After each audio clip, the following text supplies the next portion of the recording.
आनंद मठ। आनंद मठ और ऋषियों की अनमोल धरोहर को संजोएं।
तेजस्विनावधीतमस्तु मा विद्विषावहै।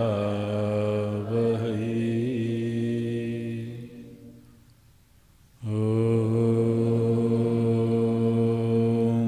शान्तिः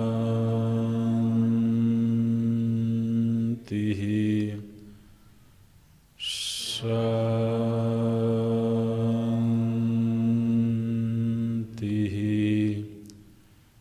शान्तिः।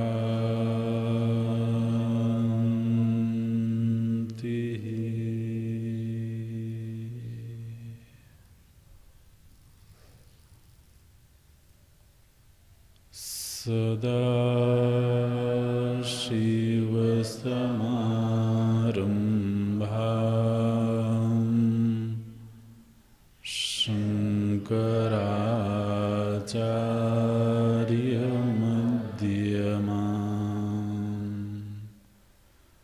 अस्मदाचार्यपर्यन्ताम् वन्दे गुरुपरम्पराम्।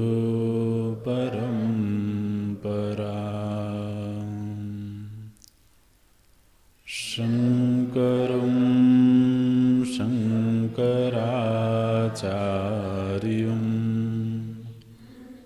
केशवं बादरायणम्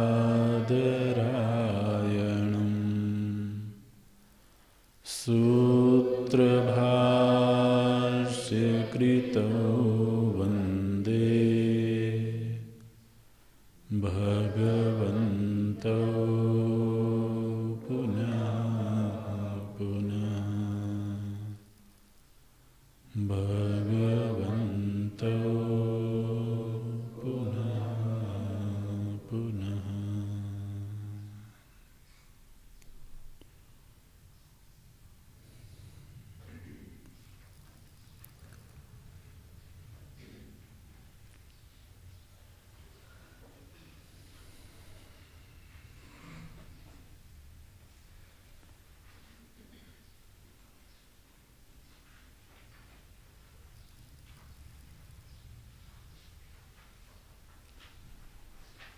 पुरमेकादशद्वारम्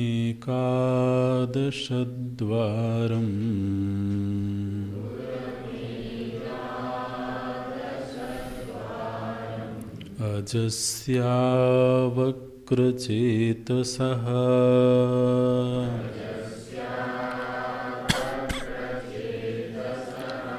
अनुष्ठाय न शोचति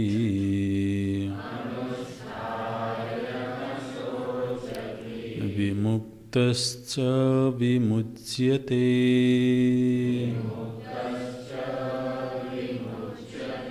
एतद्वै तत् हंसः शुचिसद्वसुरन्तरिक्षसत्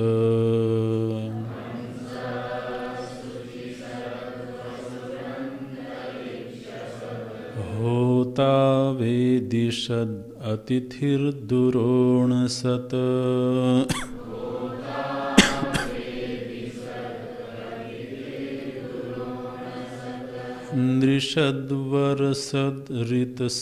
नृषद्वरसद्रितसद्व्योमसत्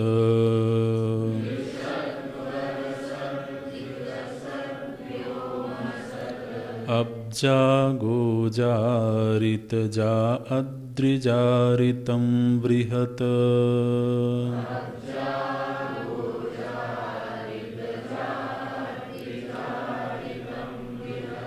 हंसः शुचिसद्वसुरन्तरिक्षसत्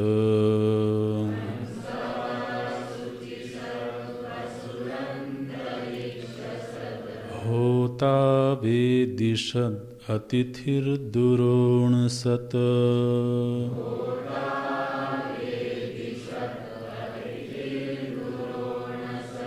नृषद्वरसद्रितसद्व्योमसत्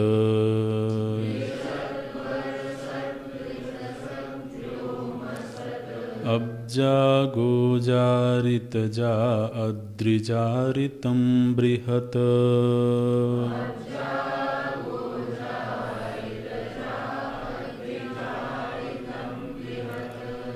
ऊर्ध्वं प्राणमुन्नयति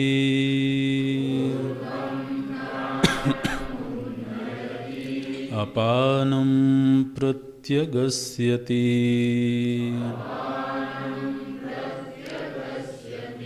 मध्ये वामनमासीनं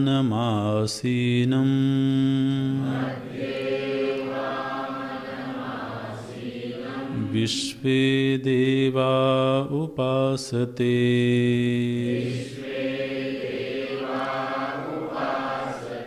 ऊर्ध्वं प्राणमुन्नयति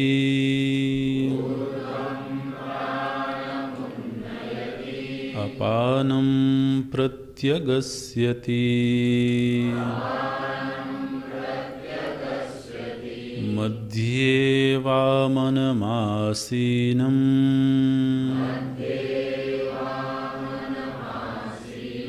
विश्वे देवा उपासते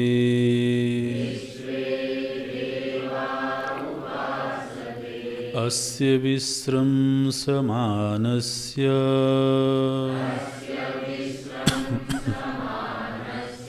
शरीरस्थस्य देहिनः देहाद्विमुच्यमानस्य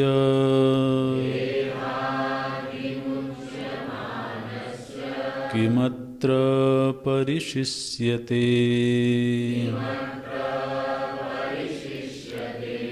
अस्य विस्रंसमानस्य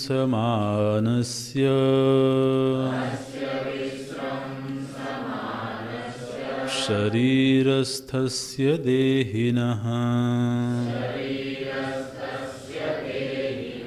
देहाद्विमुच्यमानस्य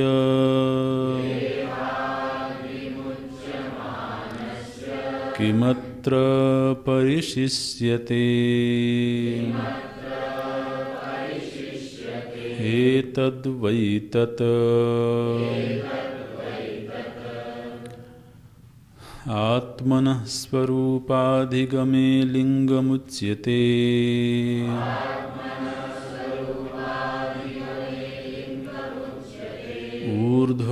हृदयात् प्राणं प्राणवृत्तिम्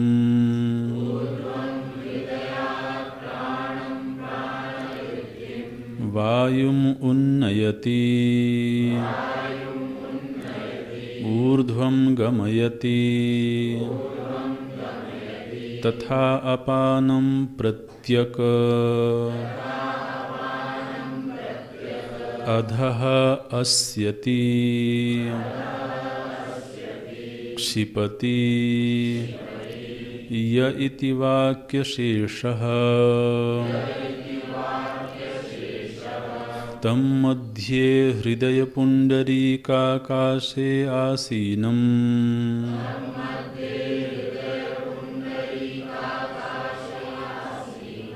बुद्धौ अभिव्यक्तविज्ञानप्रकाशम्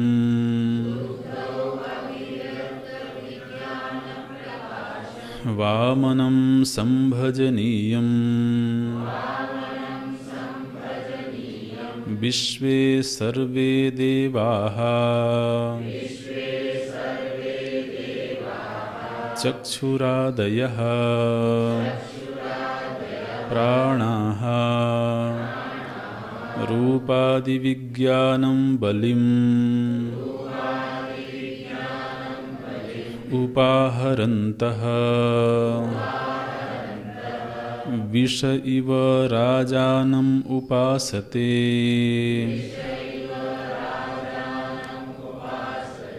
तादर्थ्येन अनुपरतव्यापाराः भवन्तीत्यर्थः।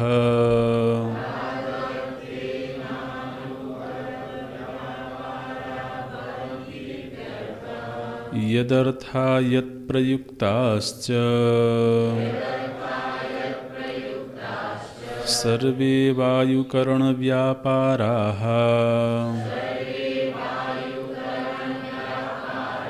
सोऽन्यः सिद्ध इति वाक्यार्थः।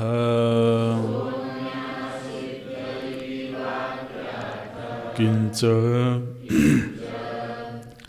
अस्य शरीरस्थस्य आत्मनः विसृंसमानस्य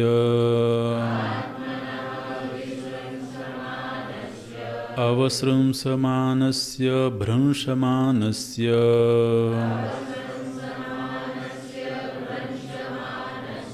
देहिनो देहवतः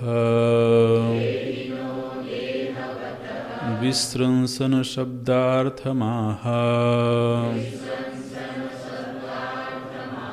देहाद् विमुच्यमानस्येति। किमत्र परिशिष्यते प्राणादिकलापे न किंचन परिशिष्यते अत्र देहे।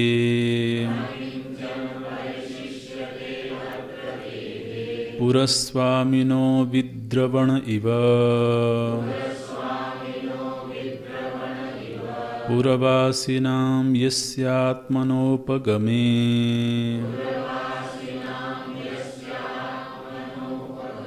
क्षणमात्रात् कार्यकरणकलापरूपम्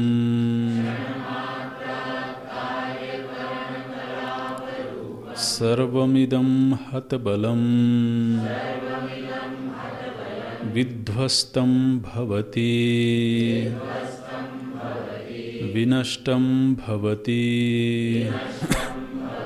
शून्यः सिद्धः।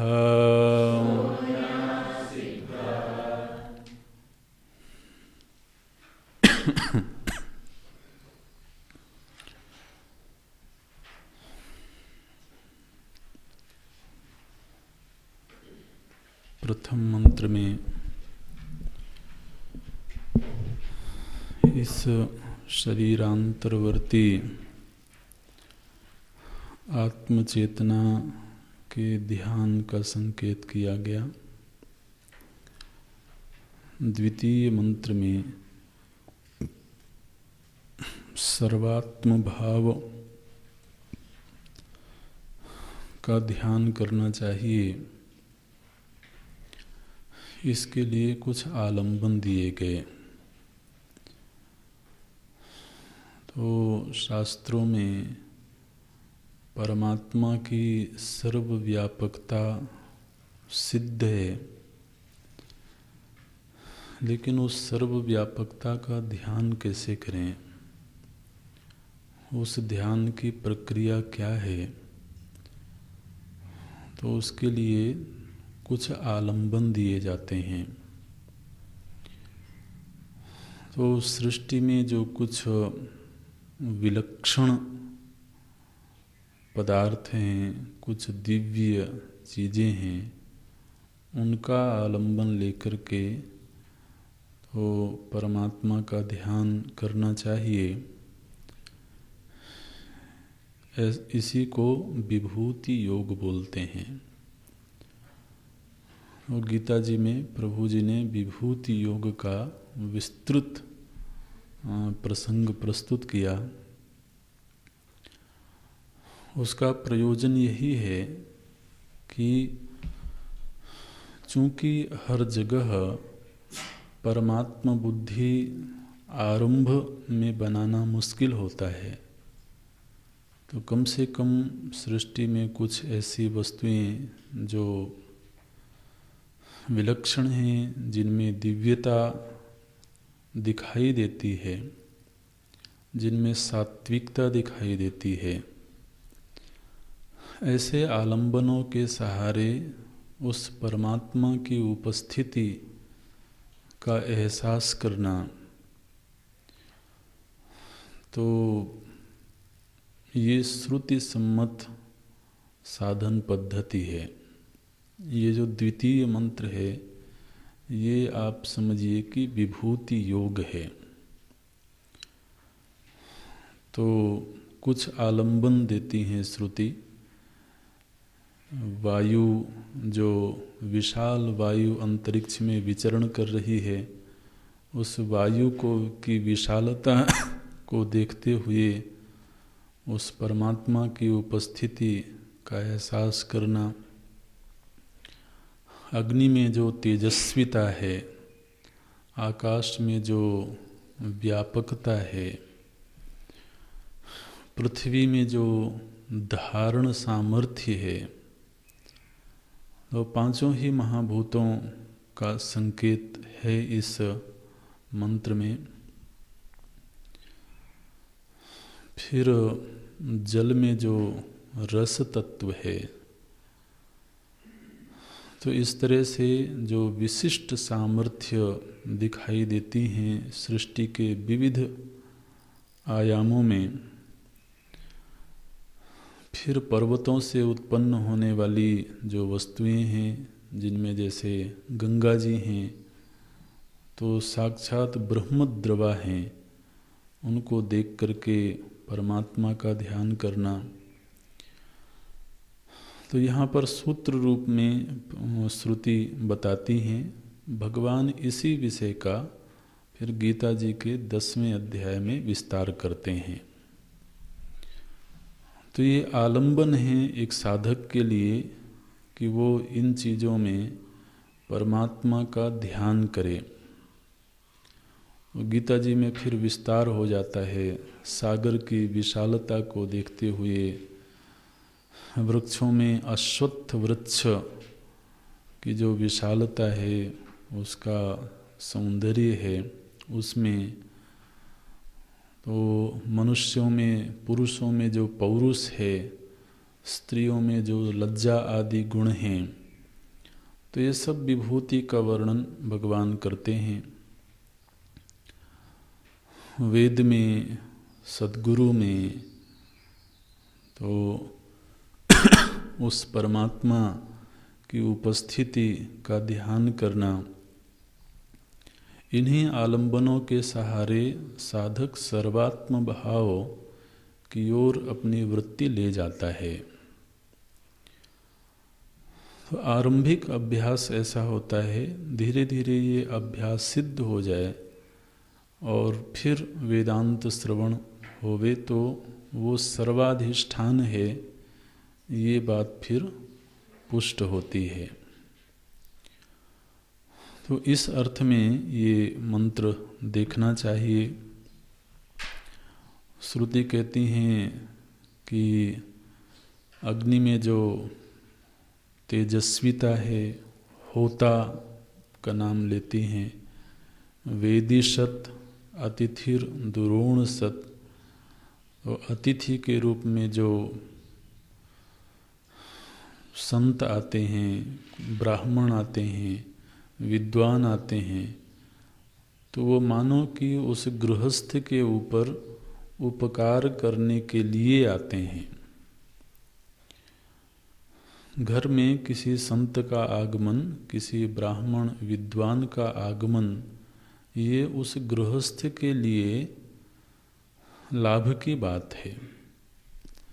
वो अतिथि अपने लाभ के लिए नहीं, बल्कि उस गृहस्थ को ये लाभ देने के लिए कि वह सेवा का अवसर प्राप्त कर सके, दान का अवसर प्राप्त कर सके, क्योंकि वो उसका कर्तव्य है। तो इसलिए आमायन्तु, ये श्रुति में तो एक गृहस्थ तो प्रार्थना करता है कि ब्रह्मचारिणः, ये तपस्वी ब्रह्मचारिणः, दमस्वाध्यायादि निरत ब्रह्मचारिणः ते आगच्छन्तु, हमारे घर में आवें वो।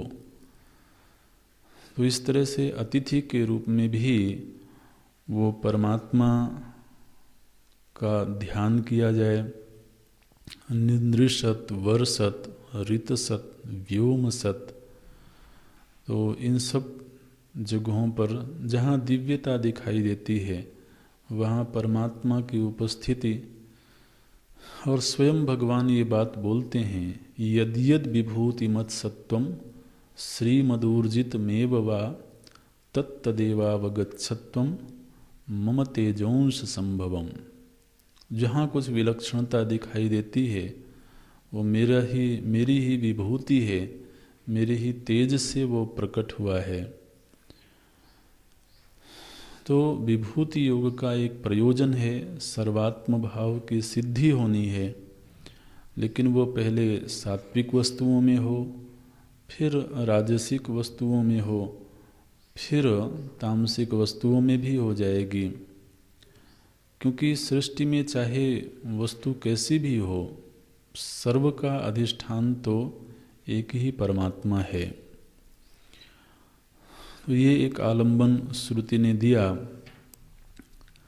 फिर अगले मंत्र में और इस द्वितीय मंत्र की पूरी व्याख्या करने के बाद भगवान भाष्यकार यही वाक्यार्थ, यही मंत्रार्थ बताते हैं।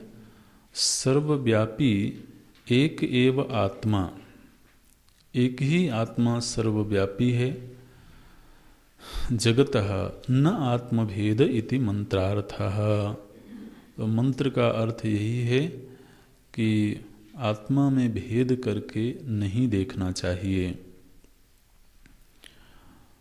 फिर बोलते हैं आत्मनः स्वरूप अधिगमे लिंगम उच्यते। तो आत्मा के स्वरूप का अधिगम करने के लिए, अधिगम करने के लिए माने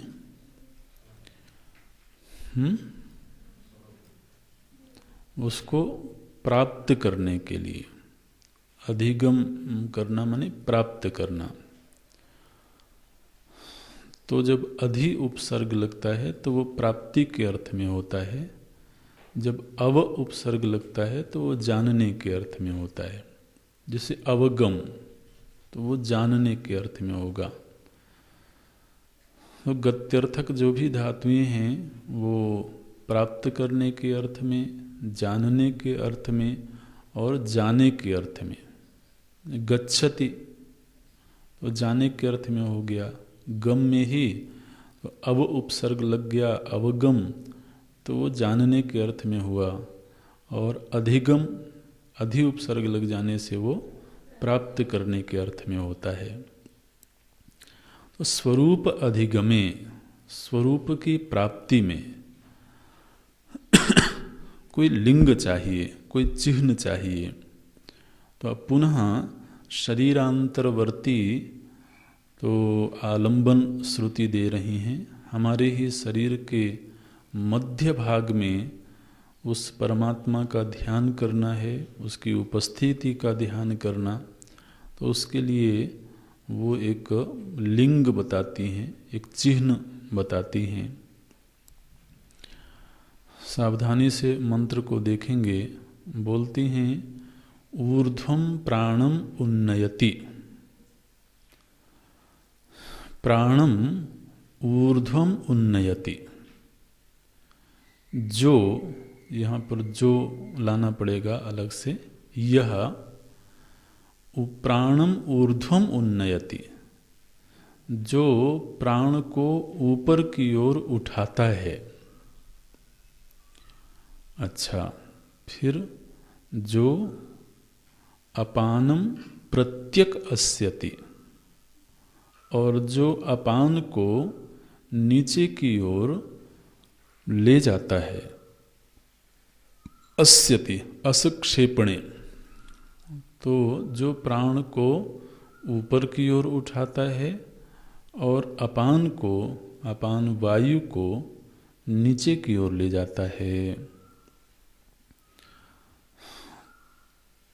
तो कहाँ से ऊपर और कहाँ से नीचे, कोई ऐसा स्थान होना चाहिए जहाँ से ये बताया जाए कि इस स्थान से ऊपर उठाता है और इस स्थान से नीचे ले जाता है। तो मानो कि श्रुति उस मध्य भाग का, उस स्थान विशेष का संकेत कर रही हैं। जो हृत्पुंडरीक है, जो हृदय कमल है, वही मध्य भाग है। वहीं से प्राणवायु ऊपर की ओर उठती है, जो श्वास प्रश्वास के रूप में ऊपर की ओर जा रही वायु है। तो वायु को ऊपर जाने की जो क्रिया है वो तो प्राण शक्ति कर रही है, एक बल तत्व है, शक्ति तत्व है। तो उस शक्ति तत्व के सहारे ही सारी क्रियाएं हो रही हैं। तो जो आत्म तत्व, ये इसका जो तात्पर्य अर्थ है उसको ढंग से ग्रहण करना।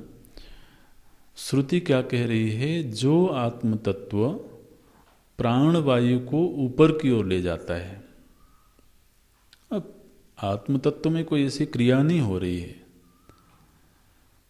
तो इसका जो लक्ष्यार्थ है वो ये समझना है कि वो एक मध्य भाग की ओर संकेत कर रही है श्रुति। इसलिए प्राण की केवल 2 क्रियाओं का संकेत किया गया। जैसे पंच प्राण हैं, तो एक ऊर्ध्वगामी प्राण और एक अधोगामी प्राण। तो किस भाग से ऊर्ध्वगामी और किस भाग से अधोगामी?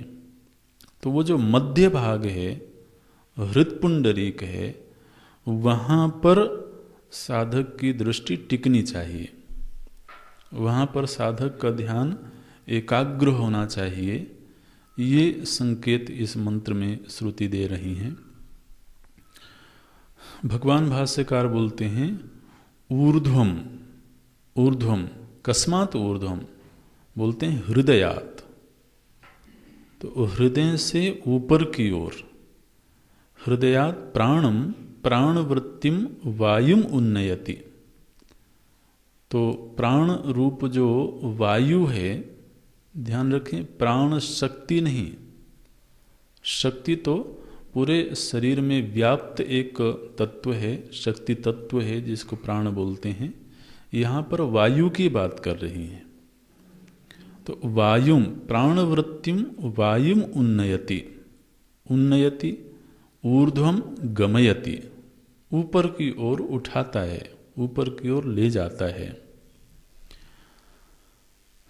तथा ठीक वैसे ही अपानम प्रत्यक, अपान वायु को प्रत्यक, प्रत्यक माने अंतरंग होता है वैसे, लेकिन यहाँ पर नीचे अधोगामी है वो वायु।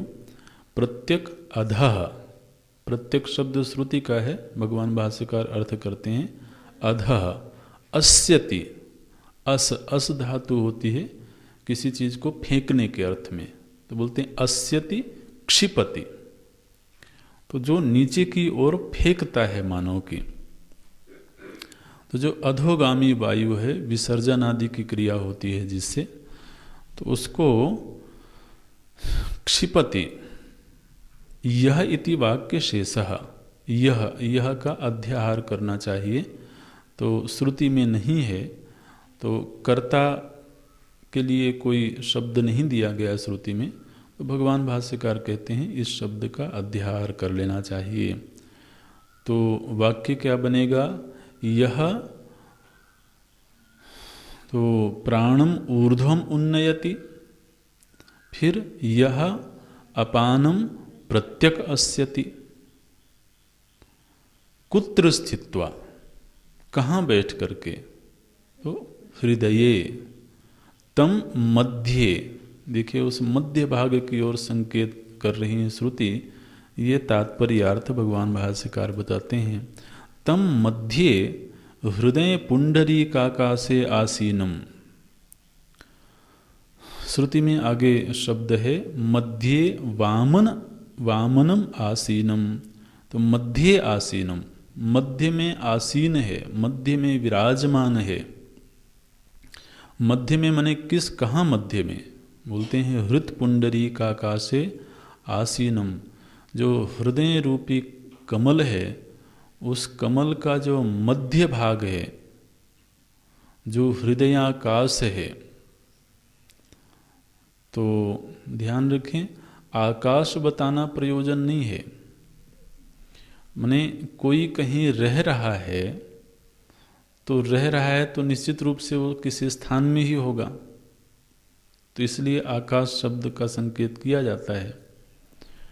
तो ध्यान के लिए एक आलंबन श्रुति दे रही हैं कि जो हृदय कमल है उसका जो मध्य भाग है वहीं पर ये प्रभु जी विराजमान हैं। तो तम मध्य हृत पुंडरीकाकाशे आसीनम, और उसका तात्पर्यार्थ बताते हैं बुद्धौ अभिव्यक्त विज्ञान प्रकाशम, बुद्धि में अभिव्यक्त जो ज्ञान रूपी प्रकाश है। अब ये प्रश्न प्रायः उठता रहता है, अभी कोई विद्यार्थी भी पूछ रहे थे कि भाई हृत पुंडरीक तो अलग जगह पर है और बुद्धि अलग जगह पर है। ऐसा कोई कहता है कि मेरे हृदय में बुद्धि है? तो जब बुद्धि की बात आती है तो व्यक्ति का ध्यान मस्तिष्क में जाता है। अब बुद्धि का गोलक मस्तिष्क है, और श्रुति कहीं पर वो हृदय की बात करती हैं, कहीं बुद्धि की बात करती हैं। तो इसमें कोई ऐसी विसंगति नहीं है। तो आप देखिए कि जब हम कहते हैं कि मैंने ये विचार किया, मैंने ये सोचा, तो कहाँ से सोचा? तो सिर की ओर ध्यान जाता है, यहाँ से सोचा। कोई ये नहीं कहता कि यहाँ से विचार किया। लेकिन जब भाव की बात आती है तब ध्यान कहाँ जाता है? हृदय में जाता है। तो अब भाव और विचार दोनों ही क्रियाएं एक ही अंतःकरण की हैं। अंतःकरण में ही विचार है और अंतःकरण की ही एक क्रिया है भाव। तो अब आप दो स्थान क्यों बता रहे हो? आप स्वयं ही दो स्थानों की ओर संकेत करते हैं। तो असल में मस्तिष्क और हृदय का जो जुड़ाव है वो बहुत गहरा है। तो मस्तिष्क में कोई भी क्रिया होती है तो उसका पहला जो प्रभाव है वो हृदय में ही पड़ता है। तो इसलिए ध्यान के लिए तो हमारे शास्त्रों ने ब्रह्मरंध्र का आलंबन भी दिया है और हृदय कमल का आलंबन भी दिया है। तो इसमें कोई अन्यथा की बात नहीं है, भेद की बात नहीं है। कई योगी हैं, कई साधक हैं जो ब्रह्मरंध्र में ध्यान करते हैं, वो मस्तिष्क स्थानीय है वो, इस तरह से। तो बोलते हैं हृत पुंडरी काकासे आसीनम बुद्धौ अभिव्यक्त विज्ञान प्रकाशम। जो ज्ञान रूपी प्रकाश बुद्धि में अभिव्यक्त है, ये मानो कि उस सर्वात्मा का अवतार है। बुद्धि में उसका प्रकाशमान होना, बुद्धि में उसका प्रतिबिंबित हो जाना, जो परमात्मा सर्व में पहले से है। हालांकि इससे भी अच्छा वक्तव्य ये है कि जिस परमात्मा में सब है,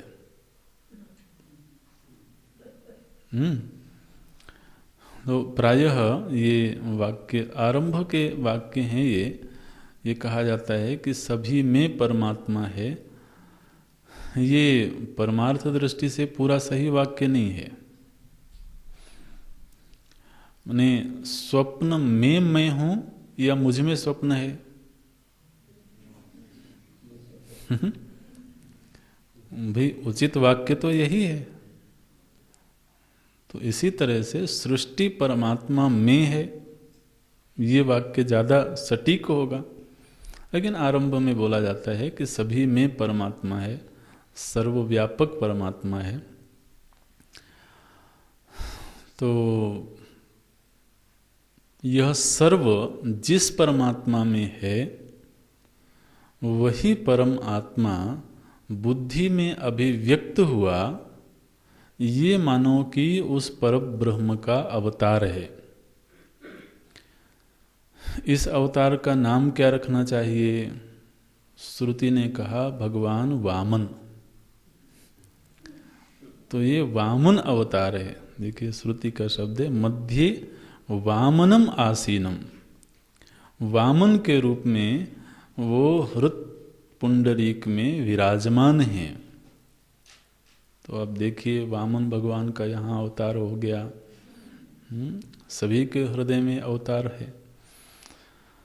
भगवान भाष्यकार करते हैं वामनम संभजनीयम, जो पूज्य हैं, जो भजन के योग्य हैं, जिनका भजन करना चाहिए, ऐसे जो वामन हैं वो बुद्धि में अभिव्यक्त हुए हैं, हृदय कमल में उनका प्राकट्य हुआ है, उनका अवतार हुआ है। इसलिए महाराज वो जो आंगन है उसको बहुत साफ सुथरा रखने की ज़रूरत है। भगवान वहाँ प्रकट हुए हैं और ये जितने भी देवता हैं, ये सभी देवता उन्हीं की सेवा में नियुक्त हैं।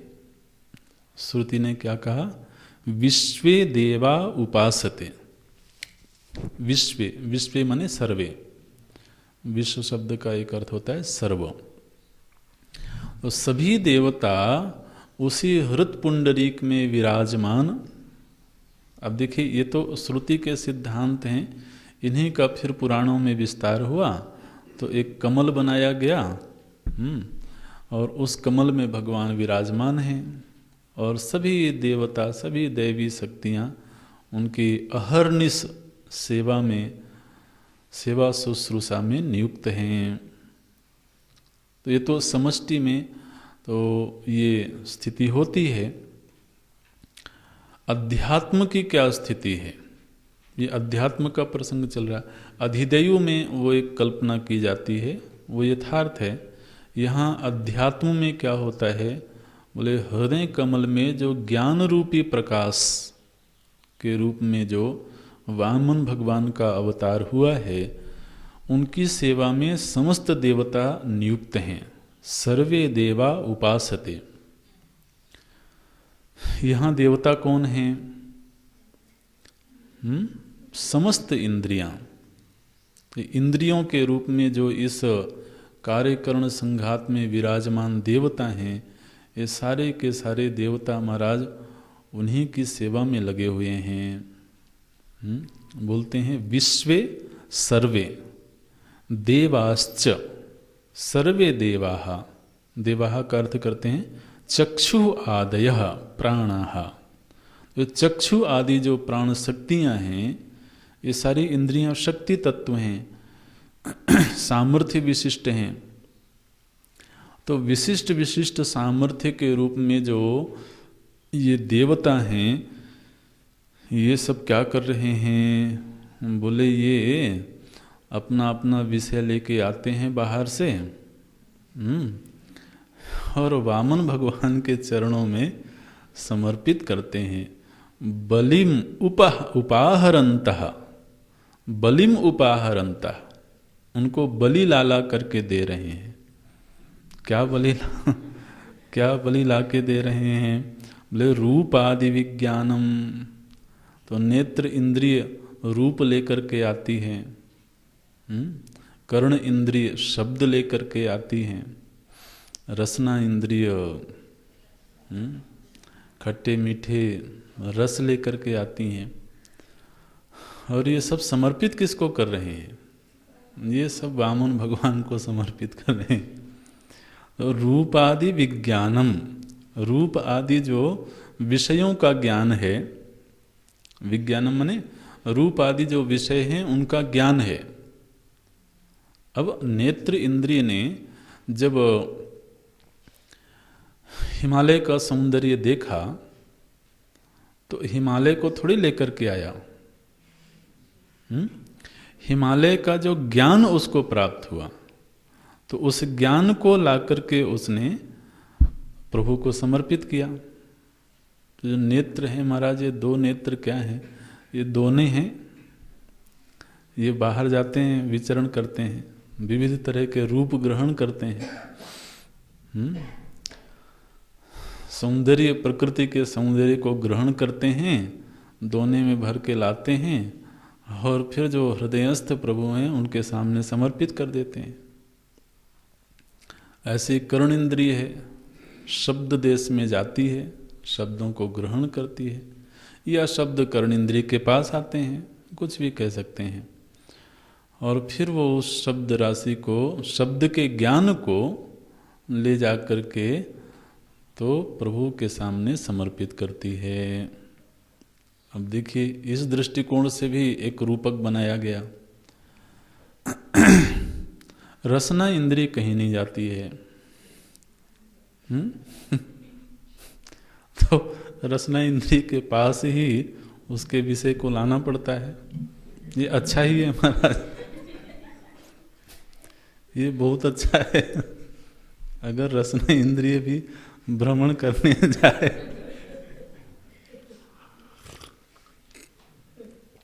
बहुत मुश्किल हो जाएगी। कोई भी मिठाई वाला अपनी मिठाई बाहर नहीं रखेगा। तो रसना इंद्रिय के पास में वो विषय आता है, लेकिन वो विषय आया, उस विषय का ज्ञान ही रसना इंद्रिय को हुआ। ठीक है ना? वो जो भी भोज्य पदार्थ है वो तो गया शरीर में, स्थूल शरीर में, लेकिन उसके रस का जो ज्ञान हुआ, उस ज्ञान को लेकर के रसना इंद्रिय आत्मदेव के पास गई। तो ये पांचों इंद्रियां महाराज सतत अनवरत सेवा में नियुक्त हैं। जब से ये क्रियाशील हुई हैं तब से ये सतत सेवा में नियुक्त हैं। नेत्र इंद्रिय देखिए, आज तक किसी भी रूप को अपने पास नहीं रखा। रसना इंद्रिय किसी भी रस को अपने पास नहीं रखा। थोड़ी देर तक आदमी रखने की कोशिश करता है लेकिन वो वहां बहुत देर तक रख नहीं सकता। अभी क्या है, खाली है इंद्रिय बिल्कुल। अगर उसने उस रस को अपने पास रख लिया होता तो दूसरे के लिए उपलब्ध नहीं होती। तो उसको ग्रहण तो किया उसने, लेकिन अपने पास रखा नहीं। ले जा करके जो भोक्ता रूपी आत्मदेव हैं उनको समर्पित कर दिया। मजे की बात यह है कि वो भी ग्रहण नहीं करते हैं। ये सारा चल तो रहा है, लेकिन सब के सब महाराज बड़े उपकारी लोग हैं। ग्रहण करते हैं, रखता कोई नहीं है अपने पास में। तो बोलते हैं कि बलिम उपाहरंतः, ये जो इंद्रियां हैं ये बलि ला ला करके उपहार, बलि माने उपहार, तो उपहार ला करके और ये आत्मदेव को माने वामन भगवान को समर्पित करते हैं। कैसे? जैसे कि जो वैश्य होते हैं, जो व्यापारी गण होते हैं, वो अपने धन का कुछ हिस्सा तो राजा को ले जा करके समर्पित करते हैं।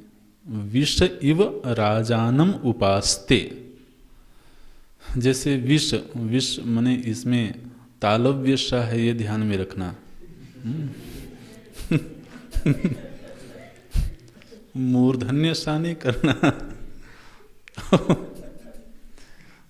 अगर वो मूर्धन्य सा वाला अगर सेवा करने लगे तो एक ही बार सेवा करेगा। तो जो विष अर्थात जो वैश्य वर्ग है, व्यापारी वर्ग है, विष इव राजानम उपास्ते, तो जो व्यापारी वर्ग है वो राजा की उपासना करता है, राजा की सेवा। कैसे राजा की सेवा करता है?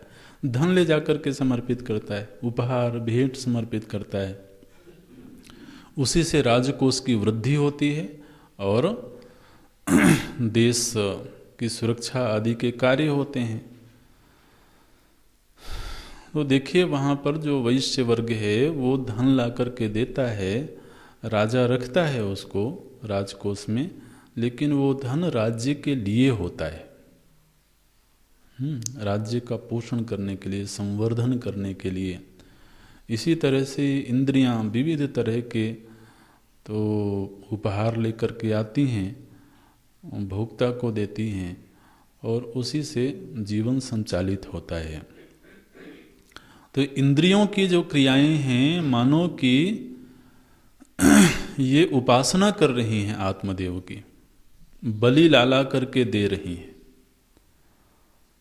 अब इसमें ध्यान रखने की बात केवल इतनी ही है कि ये जो सेवक हैं ये वही बलि ला करके दें जिसको वो ग्रहण करें। भाई कोई भी चीज़ ला करके दे देंगे तो भगवान थोड़ा ग्रहण करेंगे। जो पावन चीज़ें हैं, पवित्र चीज़ें हैं, सात्विक चीज़ें हैं, उन्हीं को ला करके दिया जाए तो प्रभु जी ग्रहण करेंगे।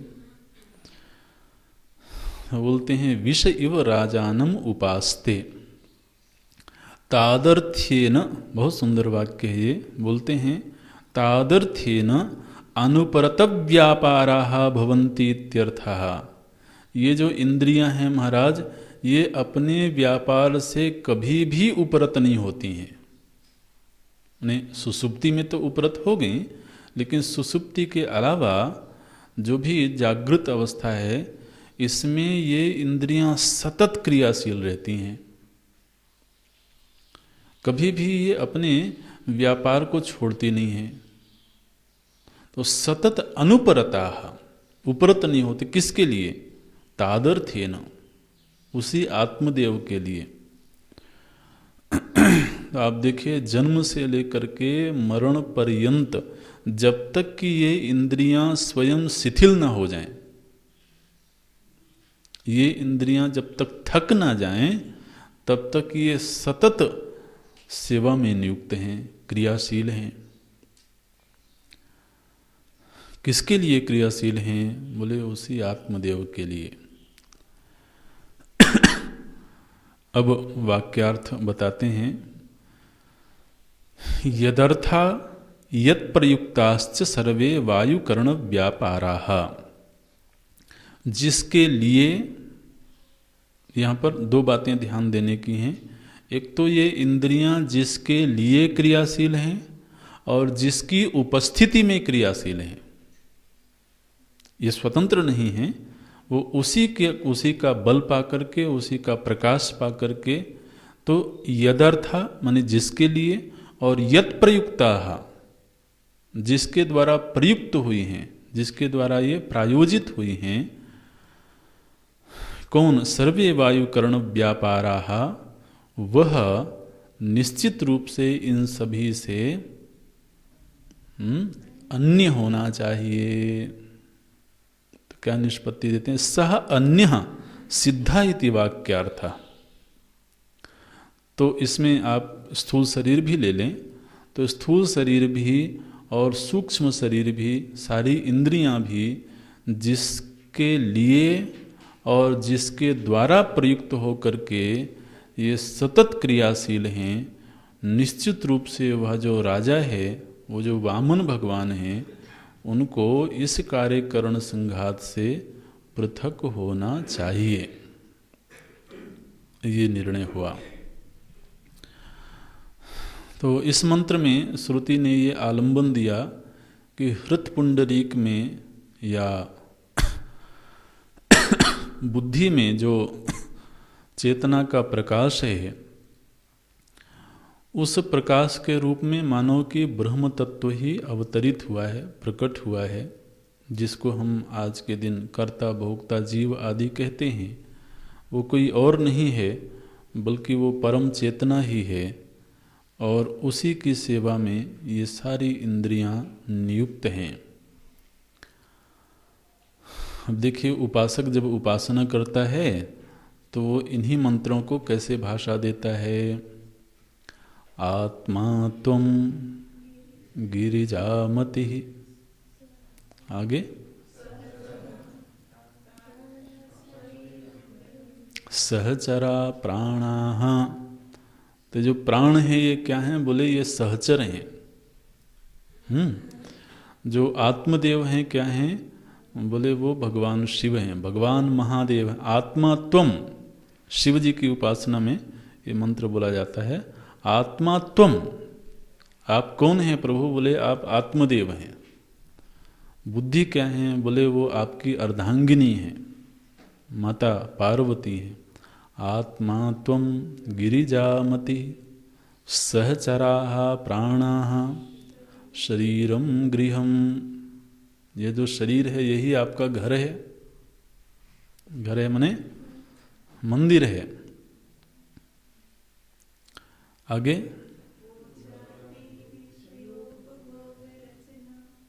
नहीं, फिर से बोलिए। नहीं, दूसरी पंक्ति। अब वो शुरू से याद किया हुआ है तो बीच से निकलेगा नहीं। हाँ बोलिए, कोई नहीं। आत्मा त्वं गिरिजामति प्राणा शरीरम गृहम पूजाते विषयोपभोग रचना। विषयोपभोग रचना, ये इंद्रियां जो विषयों का उपभोग कर रही हैं, ये क्या कर रही हैं? बोले पूजाते, ये उन विषयों को लाला करके आपके सामने प्रस्तुत कर रही हैं, ये आपकी पूजा कर रही हैं, ऐसे बोलते हैं। अब पाठ आप रोज करते होंगे, लेकिन वो ऐसे श्रुतियों से आए हुए ये भाव हैं। पूजाते विषयोपभोग रचना निद्रा समाधि स्थिति। जब निद्रा में चली जाती हैं तो मानो कि उस समय समाधिस्थ हो गए हैं सभी। तो ये यहाँ पर ये अर्थ भगवान भाष्यकार प्रकट करते हैं। ऊर्ध्वं प्राणम उन्नयति अपानम प्रत्यगस्यति मध्ये वामनमासीनम विश्वे देवा उपासते। अगले मंत्र में चलते हैं। बोलते हैं यही जीव, जिसको आप जीव कहते हैं, जो शरीर से शरीरांतर में गमन करने वाला जीव है, ये जीव ही आत्मा है, ये जीव ही ब्रह्म है। बोलते हैं अस्य विसृंसमानस्य शरीरस्थस्य देहिना। गीता जी में भी भगवान देही शब्द का प्रयोग करते हैं। देही नित्य अबध्यः ऐसे बोलते हैं। तो यहाँ पर श्रुति कहती है देहिनः। देहिनः माने जो देह का स्वामी है, ये देह जिसके लिए है, वो देही कहाँ रहता है? बोले शरीरस्थस्य, शरीरस्थः शरीर में रहता है। और ये जो शरीर में रहने वाला देही है अर्थात आत्मदेव हैं, विसृंसमानस्य, जब ये देही इस शरीर का त्याग करने लगते हैं तो क्या होता है? बोले इस शरीर में फिर कोई भी देवी दैवी शक्तियां नहीं रहती हैं। तो मानो कि देवताओं ने और आत्मदेव ने इस शरीर को अपना घर बनाया था। आत्मदेव यहाँ पर प्रकट हुए और देवताओं ने अपना अपना स्थान तय कर लिया, अपना निवास स्थान तय कर लिया और वहीं रह करके सभी लोग आत्मदेव की सेवा करने लगे। अब जब आत्मदेव ने कहा कि अब हमको अपनी राजधानी बदलना है, तो देवता बोले कि भी हम यहाँ रह के क्या करेंगे? तो आप जहाँ जाओगे तो वहीं हम जाएंगे, ठीक है ना। तो इसलिए फिर वो अपने अपने स्थान में जो इन देवता बैठे हुए हैं उनको कर्षति, वो जो इन भगवान है वो जब चलना होता है तो महाराज वो सबकी पैकिंग करते हैं, सबको साथ में इकट्ठा करते हैं और फिर चल पड़ते हैं दूसरे देश में। दूसरे देश में गए, वहाँ फिर से पिटारी खुल गई। मनः षष्ठानि इंद्रियाणि प्रकृति स्थानि कर्षति। प्रकृति माने शरीर, इस शरीर के जो विविध अधिष्ठान हैं वहाँ से वो जो जीव है वो सभी इंद्रियों को कर्षति, खींच लेता है। इसीलिए जो मरणासन्न व्यक्ति होता है तो पता चला कि सुनाई देना कम हो गया, फिर दिखाई देना कम हो गया। माने क्या है कि वो इंद्रियां जो हैं उनकी और फिर जब नई राजधानी में गए तो क्या हुआ, वहाँ फिर खुल गए और फिर तो अपने अपने स्थान में जाकर के विषयानुपसेवते, फिर विषयों का सेवन शुरू हो गया। तो श्रुति कहती है अस्य विस्रंसमानस्य शरीरस्थस्य देहिनः, शरीर में स्थित ये जो देही है ये जब विस्रंसमानस्य माने इस शरीर को छोड़ देता है तो देहाद विमुच्यमानस्य, शरीर को छोड़ देने के बाद में किमत्र परिशिष्यते, फिर यहाँ कौन रह जाता है? कोई भी यहाँ पर शेष नहीं रह जाता है। तो जिसके होने से सभी लोग यहाँ रहते हैं और जिसके चले जाने से सभी लोग चले जाते हैं, वही ब्रह्म है, वही आत्मदेव है, ये बोलते हैं। भाष्य में देखें, किंच अस्य शरीरस्थस्य आत्मनः, जो ये हमारा शरीर है इसके विस्रंसमानस्य अवस्रंसमानस्य भ्रंसमानस्य देहिनः देहवतः, देह जिसका है वो जो आत्मचेतना है, जब उसने इस शरीर को छोड़ दिया, विस्रंसन शब्दार्थम आह, विस्रंसन शब्द का अर्थ क्या है? बोलते हैं देहाद विमुच्यमानस्य। तो जब इसने देह को छोड़ दिया तो फिर किमत्र परिशिष्यते, तो फिर यहाँ शेष कौन रह जाता है? प्राण आदि कलापे, ये जो प्राण आदि शक्तियाँ हैं माने समस्त इंद्रियां हैं, ये इनमें से कौन यहाँ रह जाता है? बोलते हैं न किंचित परिशिष्यते, यहाँ कोई शेष नहीं रह जाता है। अत्र देहे पुरस्वामिनः, तो इस देह में फिर कोई भी नहीं रह जाता है। ठीक वैसे ही जैसे पुरस्वामिनः विद्रवण इव पुरवासी नाम, जैसे जो पुर का स्वामी है, नगर का स्वामी है, जब वो नगर छोड़ करके चला गया तो जो पूर्ववासी हैं, नगर के लोग हैं, वो भी उसके साथ ही वहाँ से चले जाते हैं। तो ऐसा देखा जाता है महाराज, इतिहास में कई बार इस तरह के प्रसंग आए कि राजा ने अपनी राजधानी बदल दी तो धीरे धीरे करके उनके सेवक, उनके कर्मचारी और फिर जो प्रमुख नागरिक हैं वो सब भी वहाँ से छोड़ करके वहाँ चले गए। तो पुरस्वामिनः विद्रवण इव पुरवासी नाम, जैसे पुरस्वामी के विद्रमण कर जाने पर माने छोड़ के चले जाने पर पूर्ववासी चले जाते हैं, ठीक ऐसे ही यस्य आत्मनः उपगमे, जिस आत्मा के इस शरीर से चले जाने पर क्षण मात्रात् कार्यकरण कलाप रूपम, जो कार्यकरण कलाप हैं ये एक क्षण के लिए भी महाराज वहाँ ठहरते नहीं हैं। आत्मदेव गए, ये सब साथ में चले गए। फिर कोई रहता नहीं है। क्षण मात्रात, क्षण मात्र भी कार्य करण कलाप रूपम सर्वमिदम हतबलम। मानो कि इन इंद्रियों का जो बल है वो नष्ट हो गया, सामर्थ्य चली गई पूरी तरह से। विध्वस्तम भवति विनष्टम भवति। तो जिसके चले जाने से समस्त इंद्रियों का बल क्षीण हो जाता है, निश्चित रूप से उसको इन सब से पृथक होना चाहिए।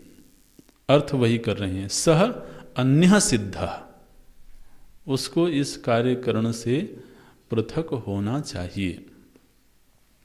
ये कार्यकरण जिसकी सेवा में नियुक्त है, जिसकी उपस्थिति में क्रियाशील हैं और जिसकी अनुपस्थिति हो जाने पर ये सब निष्क्रिय हो जाते हैं, सामर्थ्य शून्य हो जाते हैं, निश्चित रूप से वो इनसे पृथक है, इन सब का स्वामी है।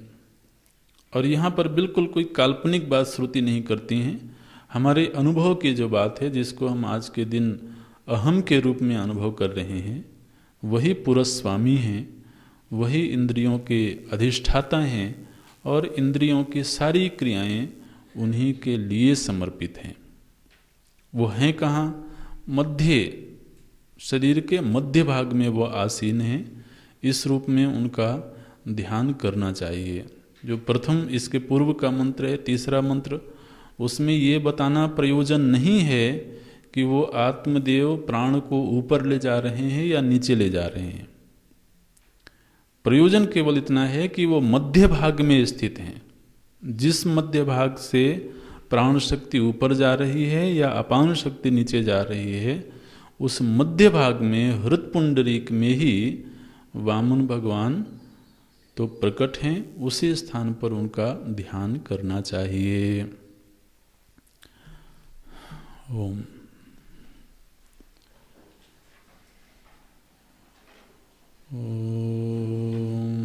पूर्णमदः पूर्णमिदं पूर्णात् पूर्णमुदच्यते पूर्णस्य पूर्णमादाय पूर्णमेवावशिष्यते। ॐ शान्ति शान्ति शान्तिः। हरिः ॐ श्री गुरुभ्यो नमः। हरिः